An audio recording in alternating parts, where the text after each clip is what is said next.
Pushing yourself, as a cook, often means first wrapping your head around one new ingredient. Whether it's garam masala, wasabi, chicken liver, salt cod, or roe, there's often one small, innocent-looking barrier between you and the cuisine you pine to cook at home. Sometimes it's something so inexpensive and easily available that you just feel silly about it. For many of us, that's ginger.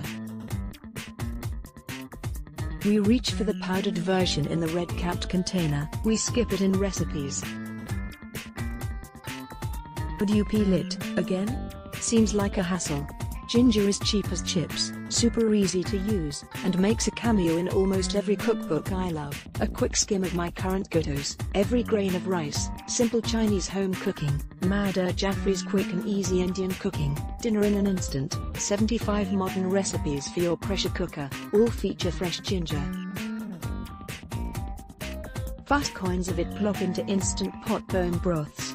It brightens a Chinese shiitake pork soup. Jaffrey uses it in everything from saag gosht, beef or lamb with spinach, to saag bhaji, spinach with ginger and green chilies, in addition to her excellent hard-boiled eggs masala. Though I'm an avid home cook, for a long time, I simply didn't keep fresh ginger around, and finally realized it stood between me and cooking more of the Indian cuisine I love. Related, this easy Indian dinner recipe only calls for staples, and it's ready in 20 minutes. I reached out to Priya Krishna, food writer and author of the forthcoming Indianish. Krishna has been splitting her time between Dallas and New York City as she worked with her mother, a one-time globe-trotting software engineer, on a cookbook that is 60% Indian, 40% something else. The book will reflect her mom's ingenuity as she cooked a melange of dishes that reflected both her heritage and her travels. Think roti pizza, saag with feta instead of paneer, and taquitos using roti, said Krishna. Ginger is ubiquitous in Indian cuisine, and Krishna's family always had it on the table, julienned and in a jar with lime juice and salt, a quick pickle. It was employed to add a little bit of freshness to all sorts of dishes, and the lime juice balanced the ginger's bite.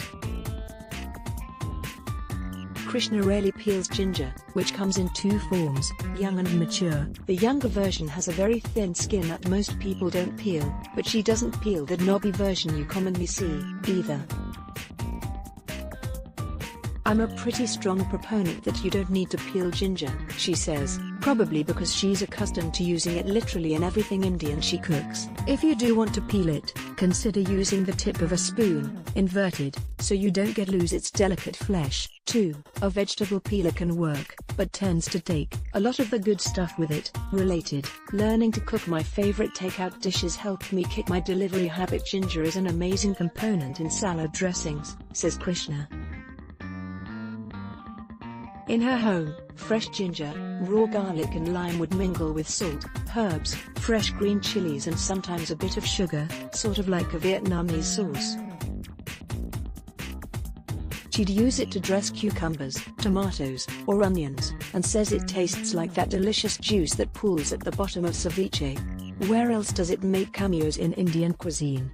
Aloo gobi, marinades, chickpea stew, chole, matar paneer, dal makhani, and on, says Krishna. If you're on the fence about using it, consider whether what you're cooking is salty, rich, or spice-heavy. As she points out, ginger will cut through all that. As is true of lime and chilies in Indian cuisine, use it whenever a dish needs a brightening component or bite. The health properties of ginger are no slouch either, of course, from fighting nausea and possibly inflammation to potentially soothing muscle aches post-workout. How to start using more of it? Just always keep it on hand. Alex Van Buren, follow her on Instagram and Twitter at Alex Van Buren, is a Brooklyn-based writer, editor, and content strategist who has written for The Washington Post, Bon Appetit, Travel Plus Leisure, New York Magazine, Condé Nast Traveler, and Epicurious.